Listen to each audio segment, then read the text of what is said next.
Hi, this is Patty Sheely with BigFluffyFat.com, and today I want to talk to you about ways the scale lies to us. And in fact, the scale doesn't really lie. It's just that our body has a different way of communicating with us, and sometimes we have a hard time with that. This morning I got up, and yesterday I had a perfect diet for me. I ate exactly according to plan, and I exercised extra. You would think that my effort would be rewarded with, a consistent or a slightly lower number on the scale. But guess what? I gained 2 pounds. Now, on my frame, 2 pounds is quite a bit of weight. And, the first temptation is to be really disappointed, but I turned around and I decided to think about it in a different way. My body is never capable of lying, but it does have very limited abilities to communicate with me.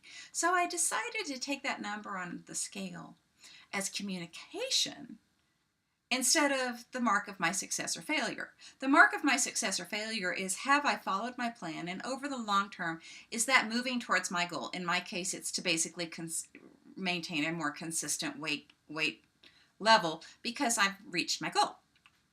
So I started thinking about that. And why is it that the scale sometimes says something that's completely contrary to what I have lived in my life? I've had plenty of times, by the way, that I overate and the scale said nothing the next day. Now, over the long term, I was gaining fat, but the next day, it didn't quite register. So we have to be careful about taking the scale too seriously or misinterpreting small variations there.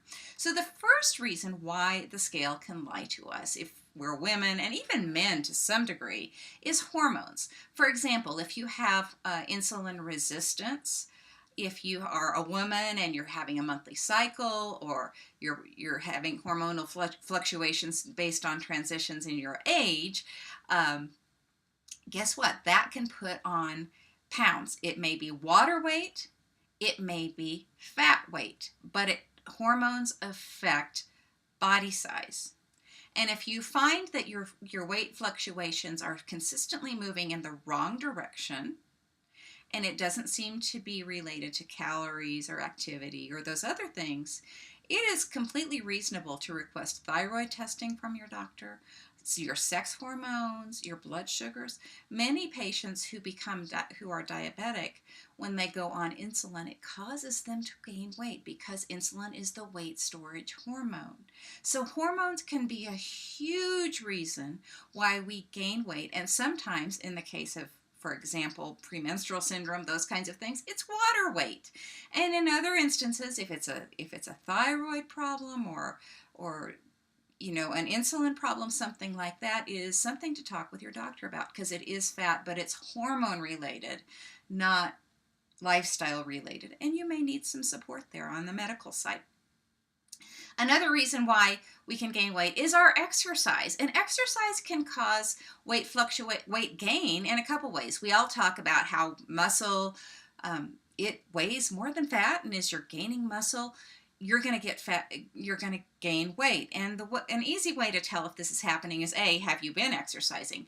B, even though the weight is going up or maybe staying the same, what's happening to your measurements? At one point, soon after I lost the weight, I was really, really having trouble. And I did have a hormone problem at that point.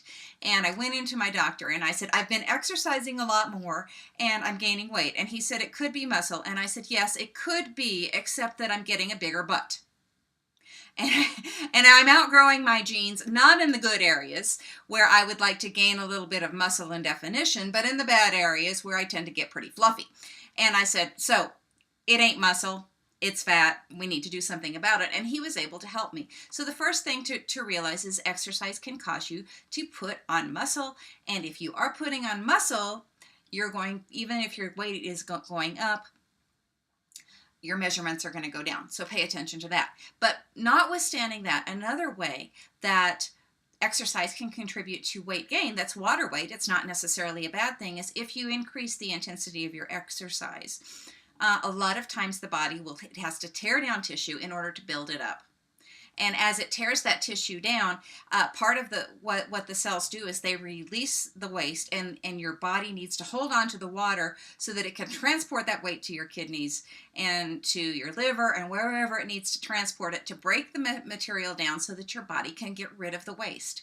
And usually this is just a few days of water weight gain, and it goes away. So just kind of keep an eye on it, and if you see weight gain because of a new activity level that's increasing, realize, hey, this is a few days of water gain. The next step is going to be gaining muscle. I may not drop a lot of weight at that point, but the water is going to go away and it's going to be replaced by something better, and there's no reason to panic here. In fact, that's probably why I had my weight gain yesterday, as I increased my activity level in terms of one of the exercise regimens that I'm on, and my body reacted.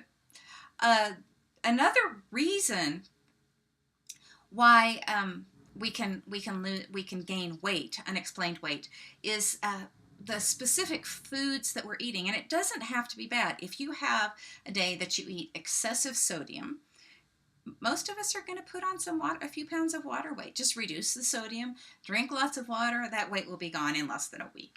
Another reason why we can gain weight because of what we eat that has very, very little to do with calories is if we eat extra fiber, more so than what our bodies are used to.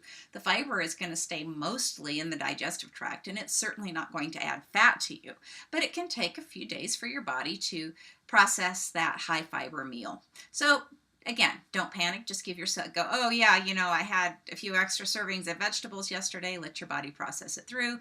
The weight's going to go away rapidly, and it's not fat. In fact, a high fiber diet is a positive thing for weight control.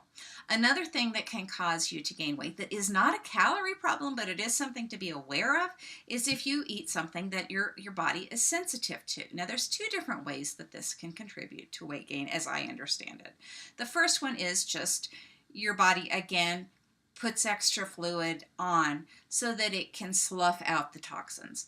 And my body responds this way to a few foods. One of them is soy sauce, for example. If I have vegetables with soy sauce, not even hardly any oil on it, I will put on 2 to 3 pounds of water weight, and that will stay on me for close to a week because my body has a hard time, for some reason, metabolizing soy sauce. And so I've just learned to just kind of go, all right, do I want this teriyaki, and am I willing to pay the price on the scale for half a week and just force myself to be calm about this? Or do I want to just have something with white sauce in that Chinese restaurant? And it's up to you what you want to do. MSG has that effect on me, and so do tomato sauces. And I just have to kind of go, okay, I'm going to pick my battle with this. It's not that it makes me sick. It's just that it takes my body a really long time to process this particular food. It makes me put on water. Is that something I want to deal with right now? Do I want to look bloated for 3 days, or do I not?